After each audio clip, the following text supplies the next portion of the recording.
El dia 9 d'octubre va començar la 7a edició d'Escena, una iniciativa del Barcelona Districte Cultural.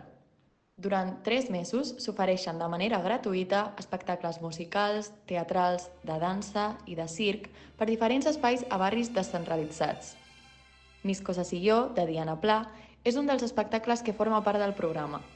El passat 11 d'octubre es va executar l'obra a la sala Carlos Díaz de l'Institut Barri Bassós.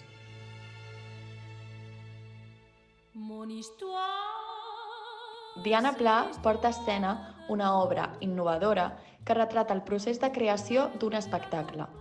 El que fa especial aquesta proposta és la inclusió de l'audiència a l'obra. Així, cada funció és especial i única.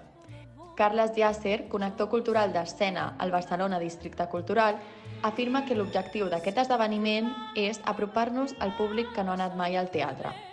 Diana Pla afegeix: així és com crec que hauria de ser la cultura moltes vegades, gratis.